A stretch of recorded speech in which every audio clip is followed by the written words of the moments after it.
Hi everybody, welcome back to that Eurovision site. And we are now at the final stretch of the Melodifestivalen season. And the first person that I'm going to talk to before Saturday's final is a lovely Meira Omar. Hi Meira. Hi. Hello everyone.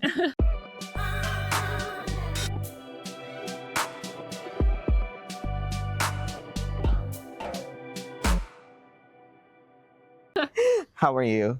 I'm good. I was going to say, yeah, no, it's like you've been 3 weeks on the trot. How have you been coping? Because the last time I talked to you was in Malmo, which is literally a couple of weeks ago. But and last week you had to it's like, oh God, will I make it again or not? But how are you now that you're here?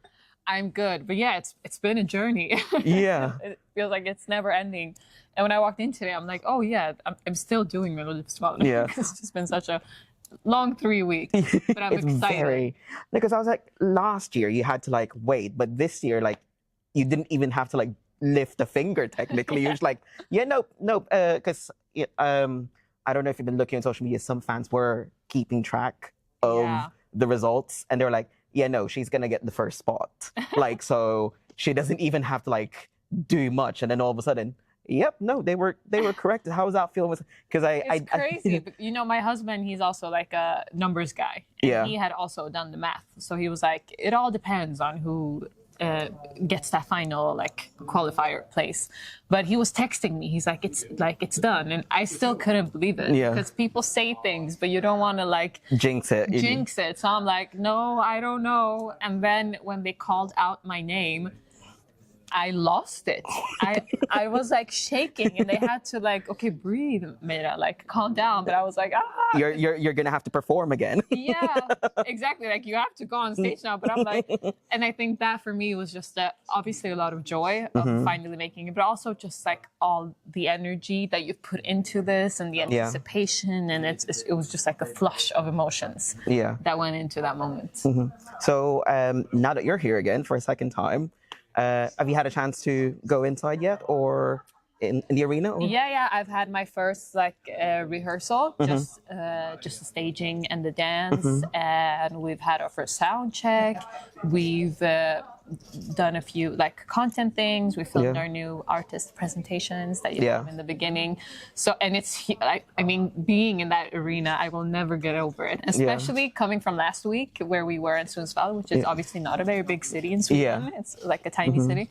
And then coming in here and you're just looking around and you're like, shit, it's massive. Because I was gonna say from you didn't have much time. Are we expecting any changes, or were you happy with the way the staging's been done since when you performed it in Malmo? I love my staging. I think it's probably one of the nicest done stagings we've seen in a while in Melodifestivalen, and so I'm obsessed with it. So we were thinking we had one day to think this through, and we've changed a few things, but it's going to be the show that everyone loves and has come to know. So no major changes, just a little more extra sass here and there. So just to give that oomph because it's a bigger stage. Exactly.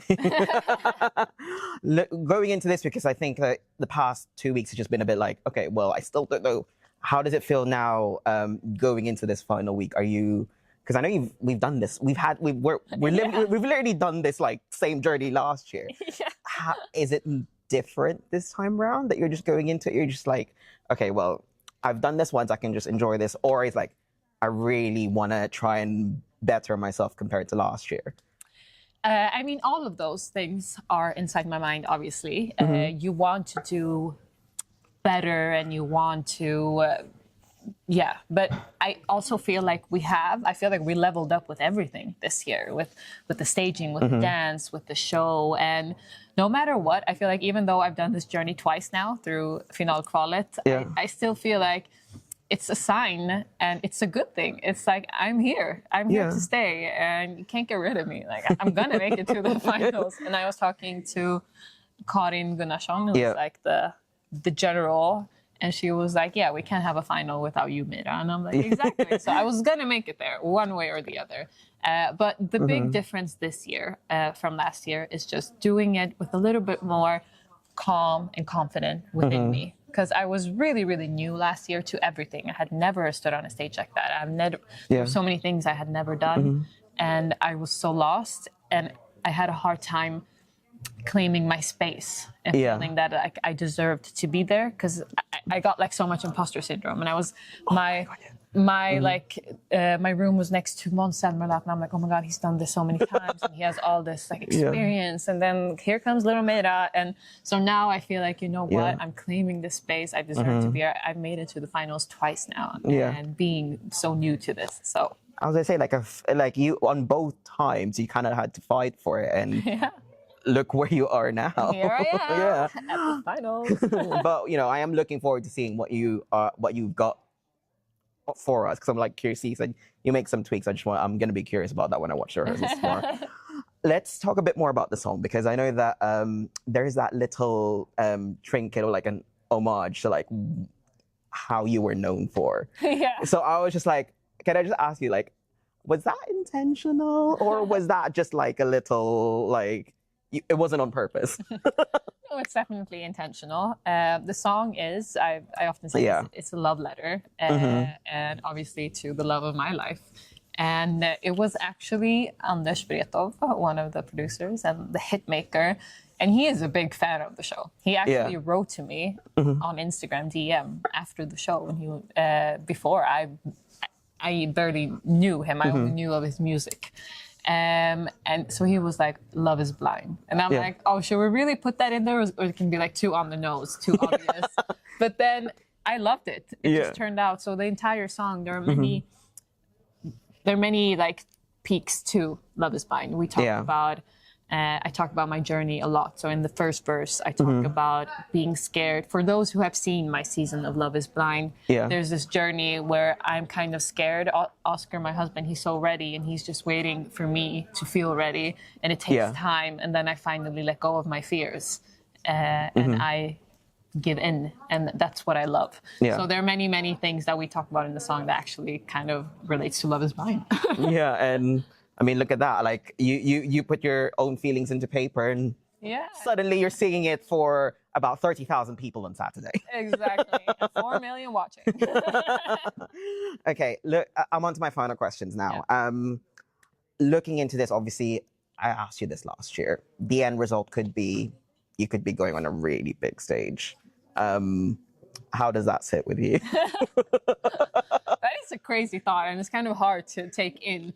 But I feel at the end of the day, just being able to do Melodifestivalen and getting to the finals is such a lovely experience in its own. And obviously, doing Eurovision would be the same thing. And I would love to be able to compete with a song like Dooset Daram that celebrates love first and foremost, but it also celebrates different cultures, different languages. And I want it to be a song that unites, a song where everyone feels welcome and seen. I feel it's very important to do it in times like these, that right now is kind of dark out in the real world, and a lot of horrible things happening, and you just want to unite people with love more than anything. So that would obviously mean a lot, but I'm just so grateful for the journey in itself. And who knows, you know, come Saturday, people might, you know, give that to you. And what will be funny is, if you win, there could potentially be 2 artists from like 2 different like reality dating shows that like could, because you got Cyprus, who is sending Antigone, who was from she was on Love Island. She's representing Cyprus this year. Yeah, that is a banger as well. Yeah, and then you could potentially be going in there. So you know, fingers crossed for Saturday. Love, reality, and Eurovision goes hand in hand. Not making the joke. Please don't make that joke about what we just said. But anyways, thank you so much for taking the time to talk to me. Really appreciate it. And more than 4 minutes of time. Thank you. But before I go, is there anything you want to say to the international fans? Because they were really nervous for you when you went final. I was like, oh, God, we have to do this again. We have to get everyone like voting for you, but you didn't even have to lift a finger last week. It was done for you. But what do you have to say to them? Because obviously they were ready. Yeah, I love that. I love you guys. So I just want to say thank you for all the support online, all the funny memes, all the videos, the dancing. I appreciate it so much. And this song and show is for you. It's for all of you who can feel and appreciate the love. Yeah. So yeah, thank you. All right then. Wish you the best of luck for Saturday, and who knows, you might get there. Yeah. Who knows? All right. Thank you. Thank you so much, Meira. Whew, bye guys.